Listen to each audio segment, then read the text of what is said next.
If you want to use Instagram to grow your mortgage business, and that's what we're going to unpack in this video. My name is Ash Borland. I'm a business coach and brand strategist for mortgage brokers. I've been able to help countless advisors through my career, and specifically for Instagram, some of the results that my advisors have been able to get has been amazing, including increasing viewers and also increasing following, but more importantly, actually driving business. And so I'm going to unpack with you exactly the type of strategy we use with them in order to get the best results so that you can implement it in your business too.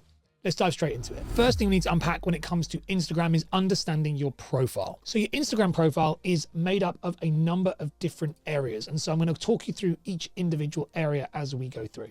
So the first is you've got your display picture. Now this needs to be the photo of you. I've made it very clear in previous videos, you do not want this to be photos of you and somebody else, a family member, a friend, or a celebrity. It does not help you at all. You want it to be clear it is you. You want it to be the same profile picture on every profile. This is mine on LinkedIn. As you can see, it's the same as the one on Instagram. The next section on your Instagram profile to look at is your name. So your name is what people, it is searchable, okay? So your name actually indexes in search. So if you can see with mine, I've got Ash Borland because people might be searching my name, but I've also got Mortgage Business Coach, as this will help me rank in the search engine optimization of Instagram. So for a mortgage advisor or broker, you want to have either your name or your business name, and then either mortgage advisor, mortgage broker, mortgage advice, whatever it is you want on there, but something you think is people are going to search for. The other thing that's quite good with names to remember is that also links into your username or your handle.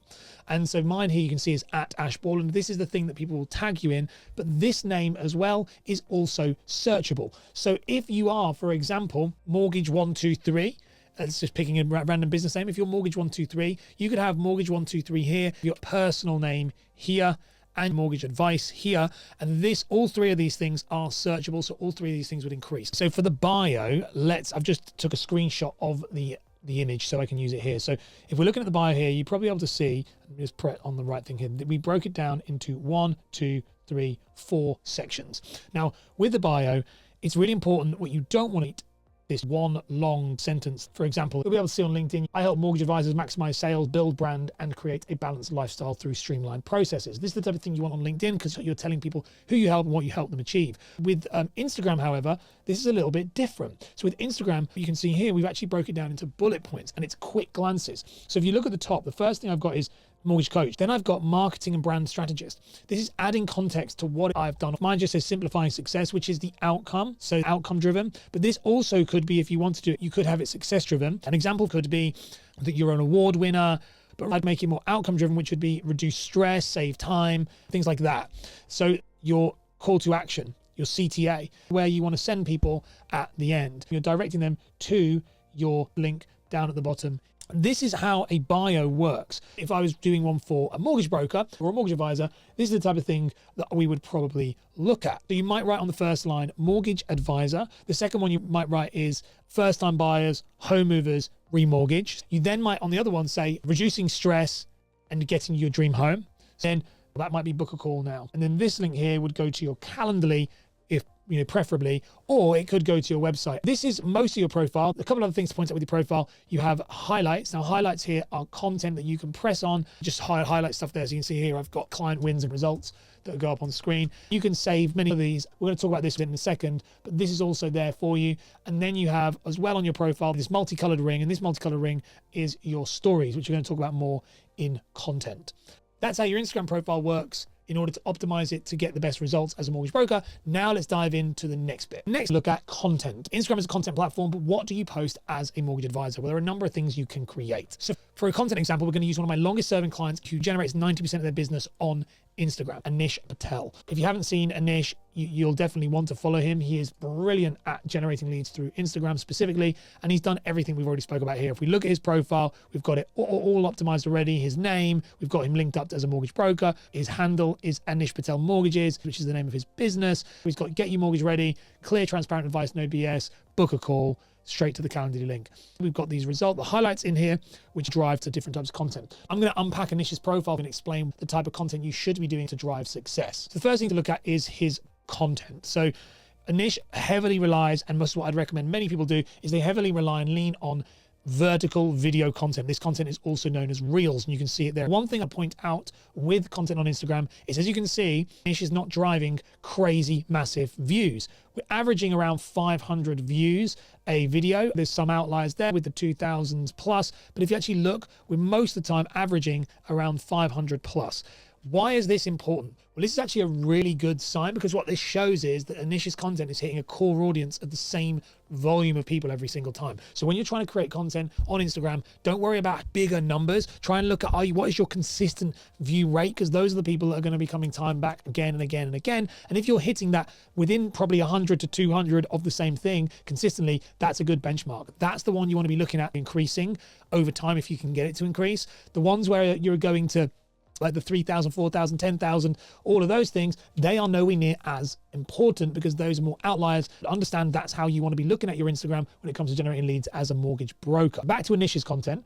If we look at his videos, the type of videos he's actually making is nothing majorly fancy or glossy. He's just creating content, talking, walking, nothing super exciting. Now, why is this important? His content is very relatable, not trying to be entertaining. He's trying to be educational. And at the end of the day, his entire content goal is to make content that people actually speaks to his ideal audience. And that ideal audience is people who need mortgages. So he's not trying to entertain them. And this is a mistake that people make with their content when it comes to Instagram. The next thing to look at with content is, let's look at post frequency. So if we look here, he posted a piece of content 1 day ago. He then posted one 3 days. We're on a Monday, so it's the weekend. 4 days, 5 days, 6 days. There's a consistent content flow.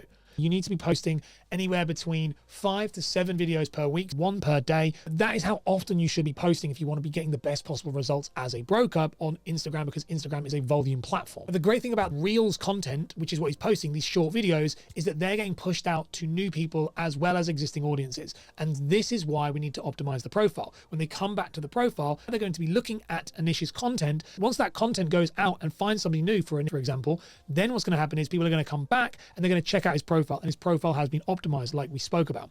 And the other stuff when it comes to content you need to be looking at posting is you need to be posting into stories. So stories is this bit at the top I just clicked on, and this thing here where the ring is, that shows that there's a new story. Stories last for 24 hours and they appear on people who follow you. This is the nurture bit. This is the awareness campaign where you're doing your content. Stories nurture people who already follow you. Now on stories, you want to be posting a range of personal things, you want to be and results, testimonials, behind the scenes. There's loads of different things you want to be posting. I will be doing a video in the future all about story content and what you should be posting on Instagram stories, but that's going to be a different video for a different day. So be sure to subscribe to the channel in order to make sure that you get up to date with all the content so you don't miss that video. Let's have a quick look at what Anish has posted. We have a video of his daughter playing her first football game, which is incredibly personal, but very relatable. We've also got a reel that he's sharing, which is one of the videos that he's already made, and he's just sharing it to his audience so they don't miss it. We also have this, which is known as a brand anchor post. A brand anchor post is something you do outside your mortgage life and business, but it is something that is relatable to other people. Gym is a very good one. Walking the dog is a very good one. Making a coffee. I have clients who feed their chickens. There's lots of different things you can do. I used to jump into a cold plunge. Doesn't matter. Just do one that works for you. He's now doing more behind the scenes talking to his audience. This type of content can be an extra bonus. On my Instagram, I regularly do this where this content I'm making here and my reels are clips from the podcast I have, but then behind the scenes in my stories is where I talk with the people who follow me and where I share something that I might not want to normally share in a video. Now, on top of that, he might share in stories some results posts, which you can see here, which is just Google reviews that people have done for him, or he may even share some results content. And the results content is this stuff that he's done for his clients. You can see offers being submitted, mortgage offers happening, mortgage valuations happening, decisions and principles, these things. Now, if you want to understand more about this type of content, check out my free mortgage marketing blueprint, which is a course that goes through the marketing blueprint of the results specifically in more details. I'll link it in the pinned comment so you can check that out. So when it comes to stories, upload about 5 to 10 per day. Really hammer those. You are able to link out as well. So on stories, you are able to link out to other websites without being penalized, which is really cool. The content is a combination of making reels every single day that push out to new audiences and build awareness, and then stories every single day that start to nurture people along that process. If you then have the bio that we've already spoke about set up and your profile set up for conversion, which is all pushing to this link here, which we're trying to talk about, this call to action link. And if that call to action link then is optimized to convert, then you will do very, very well. Instagram really is that simple. We don't need to overcomplicate it any more than that. Now, if you want to learn how to use Facebook as a way to drive leads and generate leads for free as a mortgage advisor, then check out this video on screen right now.